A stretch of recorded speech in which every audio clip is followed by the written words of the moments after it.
Welcome to Not Strong. This is a podcast for men about real challenges and real growth. Life can hit hard. What do you do when the things you've always relied upon quit working? When the way you've always handled things just isn't enough. When your physical, mental, and spiritual strength are put to the test? Do you push through, hold on even tighter? Or have you learned how to surrender? And what does that look like? We're here to explore the human spirit with you and share what it takes to press forward through life's greatest challenges. To tap into something bigger than ourselves and live a healthier, happier, more fulfilling life. Join us on the Not Strong journey. Welcome to Not Strong. My name is Kurtis Loftus. And I'm Tim Hamby. Empowering the human spirit. We are on episode 15. Nice. Congratulations, Tim. 15. No, that's a lot. It is That's a lot. Yeah, I saw the other day on YouTube, we've had 750 plus views. So that's pretty good. That's not bad. Yeah. And I actually watched us on Spotify. Oh, really? How'd that go? It was good. Yeah. It worked out. It worked great. And so we have all these different places where we can show up and you can hear our discussion about empowering the human spirit. Yeah. That's what this is all about. And it is kind of cool to be at 15. What we were learning early on is it's just about content. Well, good content, but you have to stay consistent. I've been getting good feedback from my friends. I love getting your shares with me this past week. The one with your buddy, Brian? That was awesome. Yeah, and he by the way, he said that he is a Richard Rohr.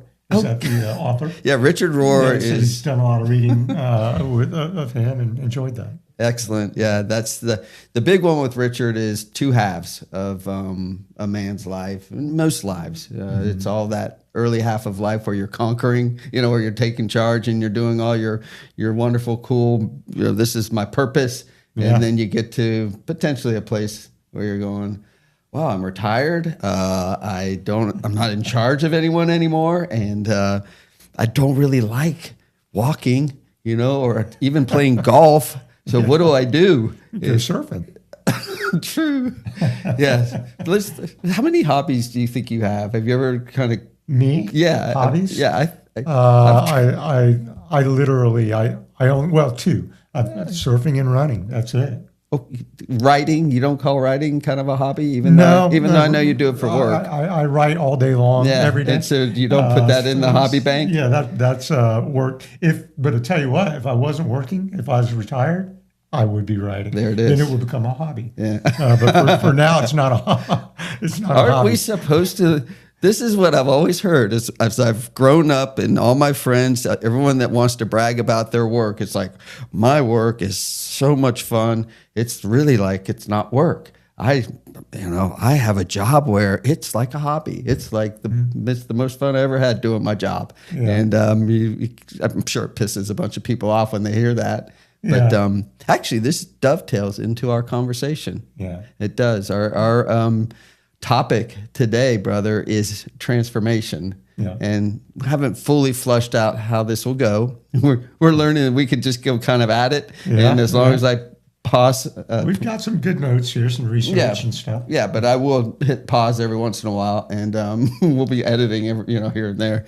Yeah. So let's pray. I feel like just a prayer for both of us. We've had a couple long weeks this last couple. Yeah, we've had some. We have gone through some things with family and friends, and there's been some emotional work.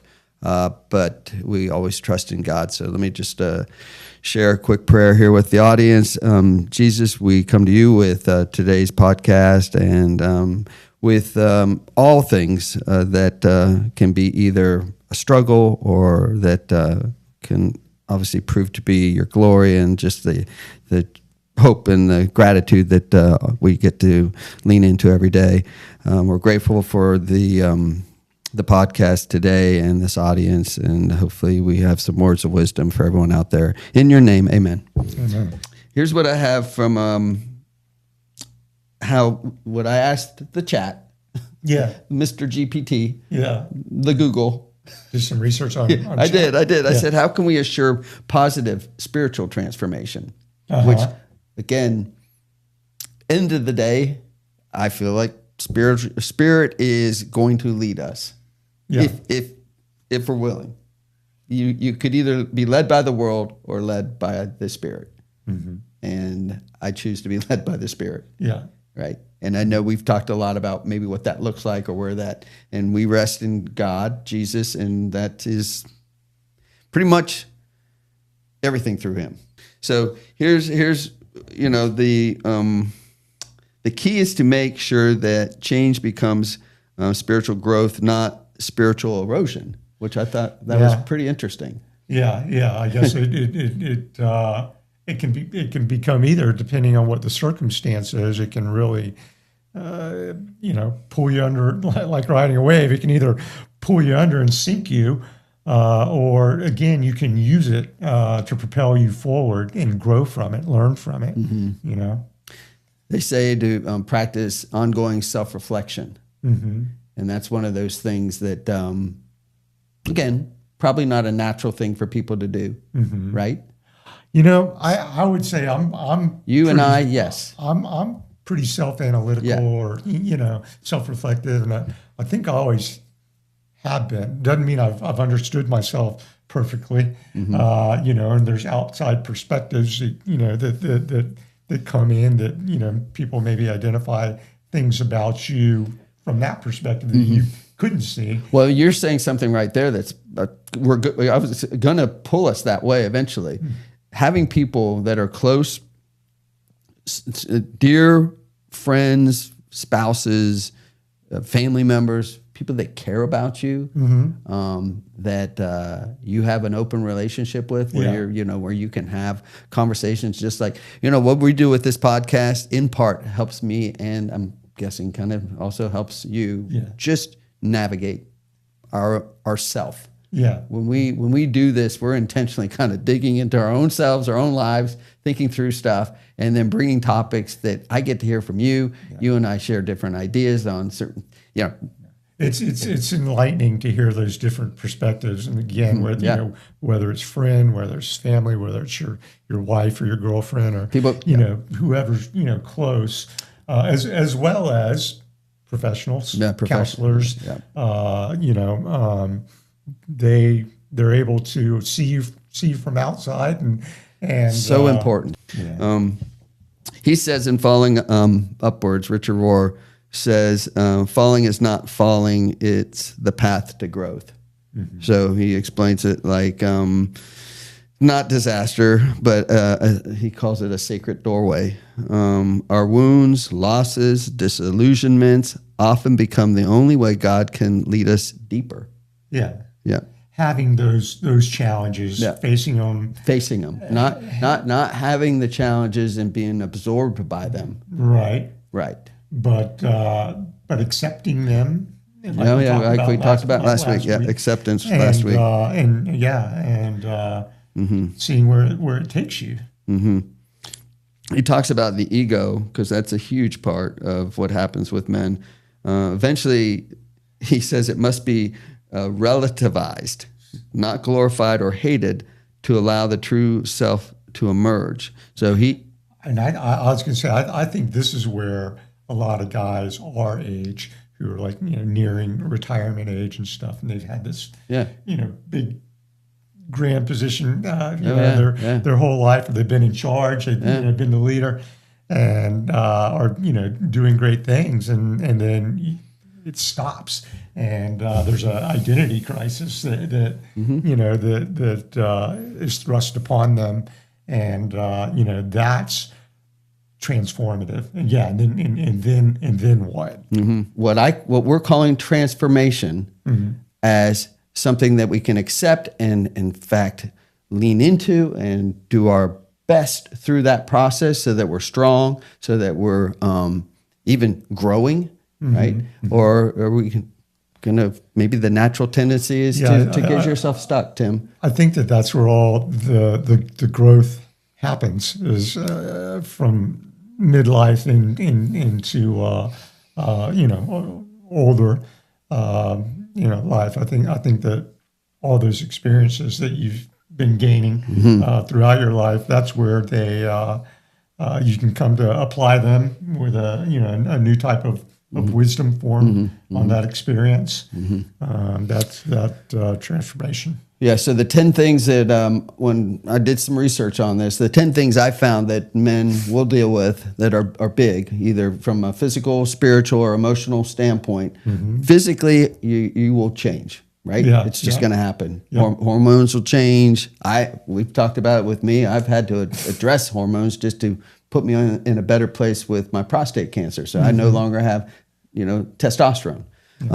So which declines anyway as you age. Right. Yeah. Other chronic health issues can come on you, right? That are inevitable. We've talked about that quite a bit. Yeah. You can live a really healthy life. You can do everything I think we both have. Yes, and you're still, whoa, where did this come from? Why did this happen? I am now, the transformation from the guy that was, for me, an endurance athlete, to the guy that's no longer going to be able to really put together a decent, I can't even imagine doing a half marathon right now. And I did half marathons all the time. Let's go on through this list. The physical, okay, so you change, you lose muscle mass, lose testosterone, energy levels, bone density, libido, all those things are impacted, once you hit a certain phase of life. Now, accepting my age, accepting this transition into that later part of my life. It's just there's a balance there, a balance between, I say fighting it to some degree, again, trying to do the best you can with what you have, but also accepting what you have, so that you're not stuck in this place of frustration and anger and bitterness and devaluing your worth. People will see this come on you. I mean, it's evident. You can't hide it. In fact, the midlife crisis. The midlife crisis again. That's true. Yeah, there's some emotional stuff. The big ones emotionally, is that identity and purpose thing, right? So people who've associated their whole earlier life with what they do, with their career. It's tough on them, and that does happen to a lot of athletes, like you said, a lot of CEOs and leaders in business. Maybe that was their identity. And we've talked about trying not to put all of your identity into one thing. That's right. Yeah.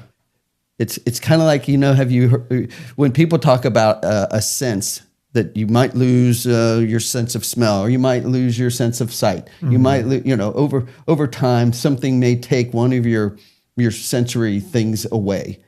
Well, I've heard other things can actually pick up. That's right. Strengthen. It's really interesting the way the body behaves and the way the mind will take over and work. It's incredible. Work in a way to strengthen other elements of you.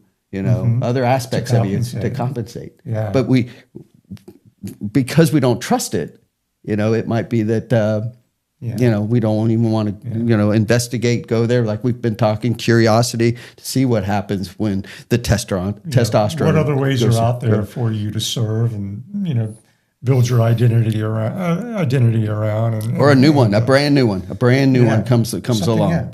Brand new. They talk about isolation and loneliness. When someone that you love passes away, and how that impacts you, and how you move through it. So yes, the heartache, the sadness. And if some people, they lose this, they lose their physical abilities, right? That's right. And so they're stuck at home. They're not able to go out and do all the things. They have friends who are falling away, and it isolates them. Right. And it's kind of part and parcel of that whole thing. And then depression, can come on comes someone on the heels of it. The depression and anxiety. And I will say this though, even younger people, I'd say maybe even it's always been that way, I think, with older folks who are going through all the changes that we're talking about. But these days, it's really prevalent among younger people, the isolation and the anxiety and the depression, because everything's, it's digital connection, it's not real connection, and just the world with all the things going on, the technology, and things like COVID and all these different things. You see a lot more depression and anxiety in younger folks. And, in what should be the prime of their life. Prime of their life. And what you understand for me is that is the time to be really digging deeper into who you are, what you're about, trying to understand. And we were saying before the show, if you're a kid and you're in your 20s, you're not thinking or worrying about any of this sort of spiritual, emotional, physical thing. You're built to go. Best case, things working out. Like this is where I'm going to go. This is how it's going to work, and I'm going to do my best to move myself through this, career and through my life and my friends and whatever my family obligations are. I'm going to do all this because I'm planning it and seeing it this way. To put some other things on top of that, it's too complicated. I just think it becomes, that is addressed if it ever happens. It's that kind of thing. Problem is, life will go, it'll continue to go. Sometimes it comes on you fast. And hey, it's time to address this because it just happened. Something just dramatic happened in your life. Or now you're finally in that place of retirement and you're going, oh, I'm here. How did I get here? How did time fly like that? What the heck just happened? And why didn't I really give this more consideration as a younger man? So I don't know. There's some things that I've also found out just from aging. Like what does it look like for a man to age gracefully? I love that. I mean, if you can pull that off. And so let's get into that a little. It's not about clinging to youth, but about carrying the years with presence, health, and authenticity, so the age adds to his appeal rather than detracts from it. I like that. The authentic man is huge. My daughter and I were talking. Integrity. My daughter and I were talking about that the other day, and we're going to probably spend a little more time about how do you get to that authentic person. And you occasionally you run into people who are living that out. And they're just, it's all over their presence. And, you see it. They may be old or whatever, but there's something about them that just draws you to them and their spirit and the way that they're approaching and embracing their life, whatever age it is. You're just like, man, what's the secret of that? And I hope that when I'm that age, that'll be me. And I love this confidence without arrogance. Continuing to keep your sense of humor. And patience. Patience is huge. They mental and spiritual growth. Curiosity is still alive, brother. Curiosity, staying mentally engaged. Health over aesthetics. So basically, staying fit, flexible, strong enough to enjoy the things that you want to do. Rather than trying to chase a body that is gone. There's something to be said about the 60-year-old body that is in good shape. I mean, people will mention that at times with me and how I've kept myself in shape, and they find it that they're encouraged seeing. They will share with me that my efforts to stay relatively strong and decent health is an inspiration. And so a lot of this is about how, back to what you just said, how you carry yourself and then how it impacts another life, And at the same time, it's not like when you were in your 20s and trying to get a certain physique. Right. It's about staying healthy and fit and your attitude, to working out and all. It's just, it evolves. It's a balance. It's all relative. The head is still enjoying that. You're consistent, which is important. But your goals are different, and they say reframing success, which is a great point right here. Yeah, reframing success in youth. Achievement often means climbing, winning, or proving. Yeah. In midlife, the measure shifts to contribution, depth, and fulfillment. Yeah, that's a neat way to frame it, and that you're still contributing, you're still productive. You do have more depth, you've got more wisdom, you've matured. Yeah. And so you still have things to offer.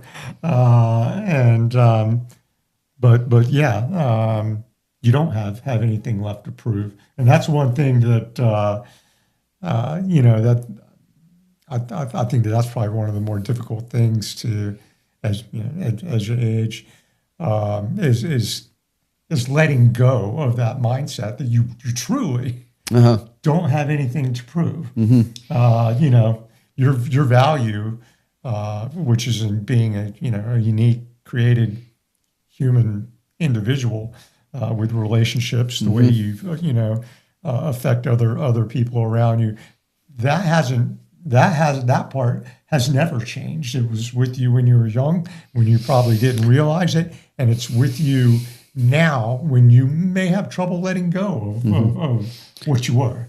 But it's always there, and and we've talked about it before. That's where you should build your identity around. You're a unique individual. You have this chance to deepen what is your authentic self. Yeah. That's the point. Yeah. It's not like, oh, I'm still chasing some pretend version of myself. Yeah. I've now let go, which you just mentioned, of all that chasing and all that idea of becoming. And you're there. You've become.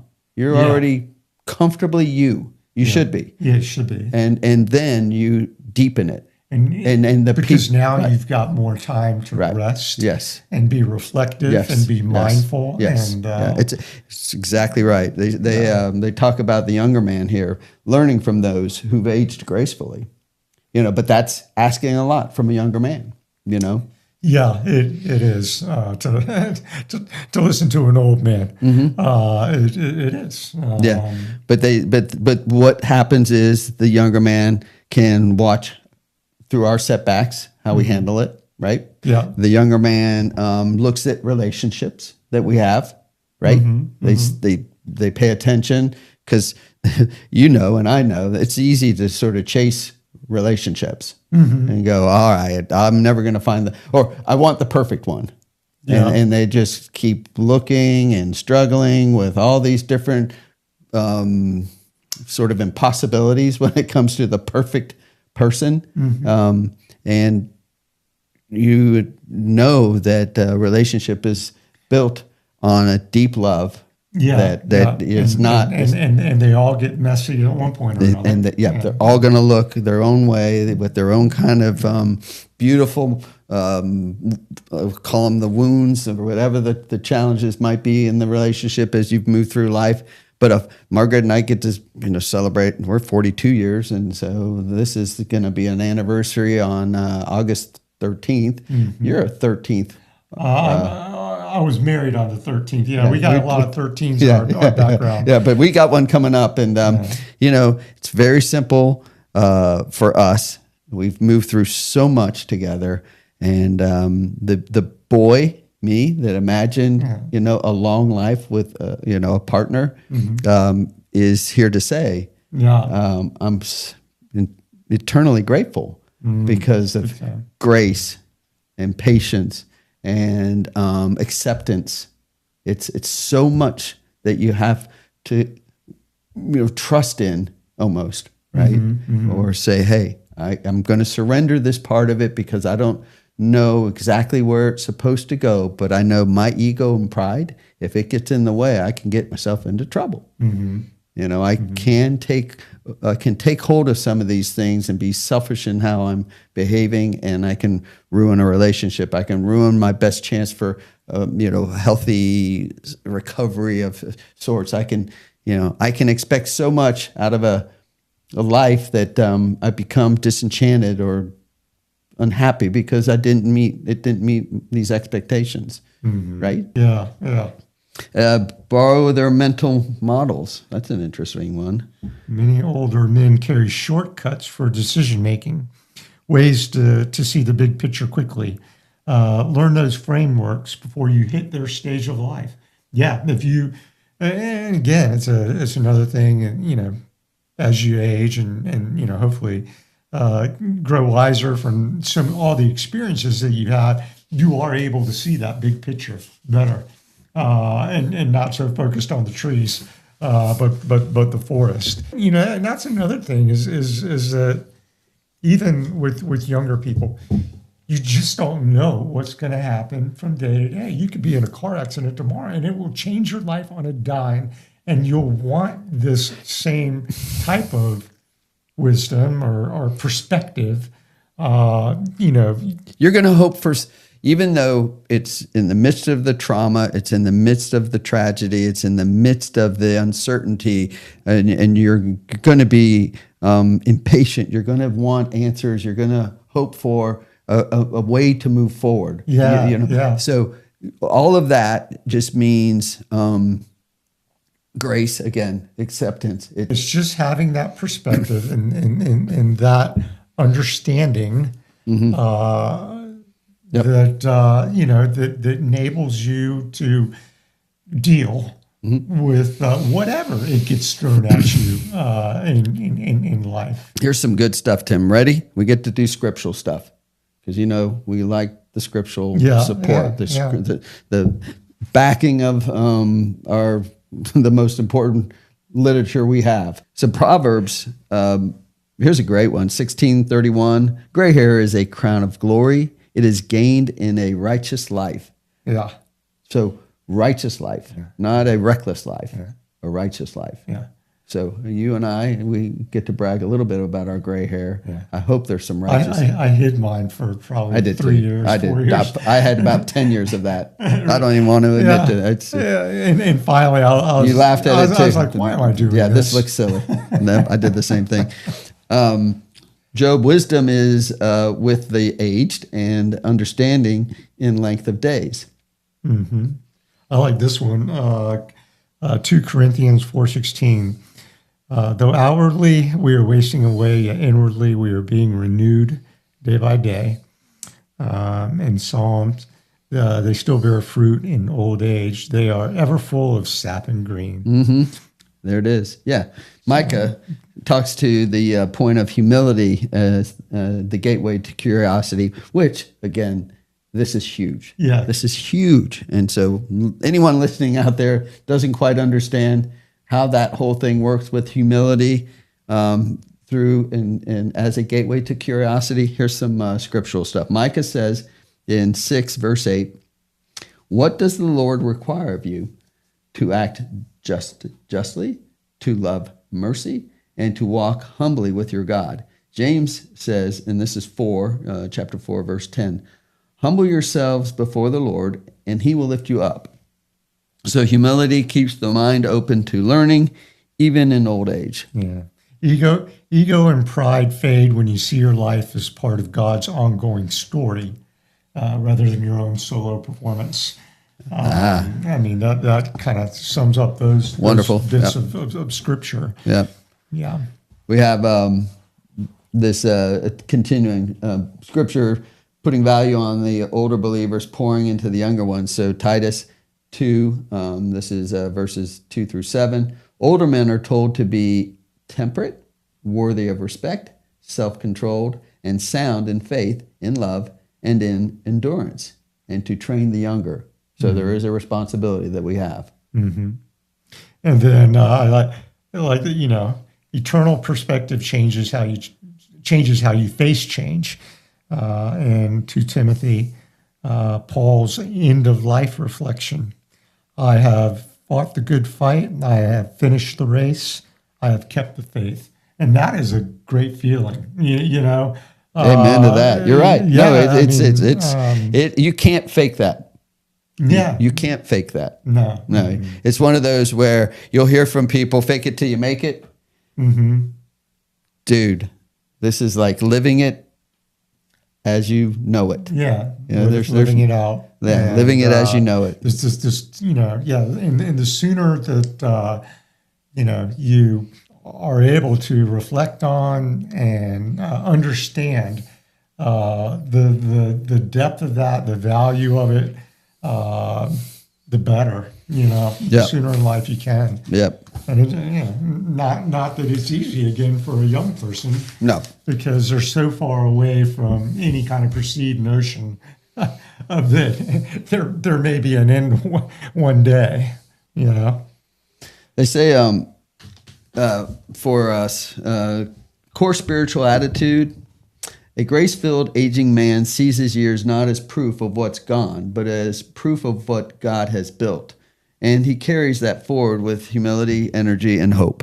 Yeah. So again, all of these are reaffirmations of what are essentially a surrender to life process and this transformative thing taking place in life. We are constantly changed.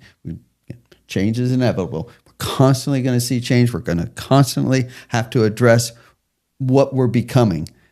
In becoming an individual that is sort of not the person you expected, becoming the uniquely different kind of person than you imagined. It's actually should be and can be pretty exciting. Yeah. You know?